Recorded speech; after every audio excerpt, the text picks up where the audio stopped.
Hey, how are y'all? I haven't been on here in a couple days, I don't think. But I wanted to pop in and share a couple things with y'all.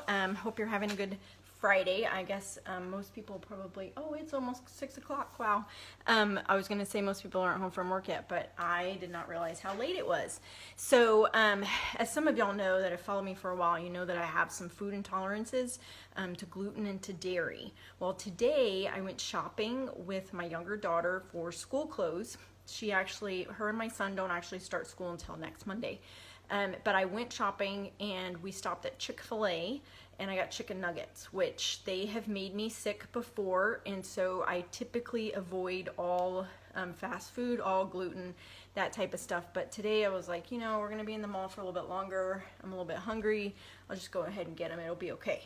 Well, it seems like the more I'm exposed to gluten, the worse my reaction to it is getting, because right now I feel like heartburn, but like it's like ripping all through my digestive system, like miserable.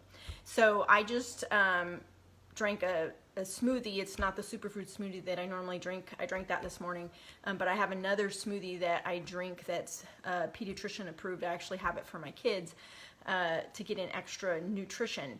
And that's kind of a side note, not really the point of my video, but I learned when I was doing that 80-day program and then the program I'm doing now, that nutrition is such a key thing for getting results in, weight loss journey and then just in general health. You cannot ignore the nutrition. So I feel miserable right now as far as like my digestive tract, so I didn't really want to eat something. So I made one of those smoothies and mixed it with it's like a vegetable powder, what I want to say, that you put in it, and so that equals like a vegetable serving. So I went ahead and drank that so that I could get in some nutrition. But I was here in the kitchen and was trying to figure out what to do for that because I was hungry, but yet feel miserable. But I have these 3 bananas that are like very, very ripe. This one, I guess the end of it probably is no good. Hey, Monica. So I was looking at a recipe I have for banana bread, and it's like gluten-free and considered vegan, but yet when I've been eating the banana bread, I've noticed some differences. Like if I'm having dairy, I get like bloated and gassy and stuff like that when I have dairy. So I was looking at the recipe and I haven't made it in a couple of weeks because I started noticing this, correlation. And so I was just looking at the recipe and it has, it actually doesn't have butter. I was looking, it was not the banana bread actually. It was I have a vanilla cake recipe that's gluten-free and vegan, but it calls for butter. And so I was like, I think that butter has been causing me issues.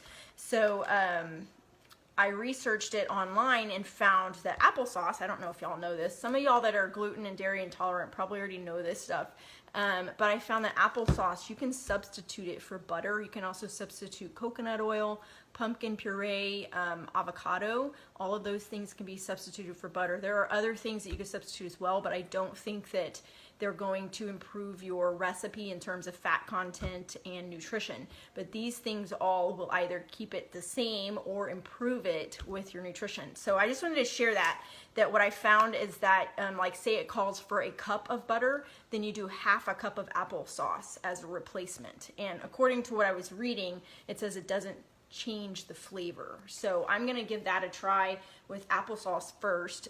The other options, the coconut oil, the avocado, I can do those too. But I'm going to start with the applesauce. So I will let y'all know how that goes. But I just wanted to share that with you because this is like a huge struggle for me. It's frustrating. I've always been a little bit dairy intolerant, but it just seems like it's getting worse. So it's frustrating because at least where I live, it is really hard to go out and eat anywhere without being exposed to gluten or dairy or both. I noticed when we were traveling in New York that we had a lot more options when it came to gluten-free and dairy-free.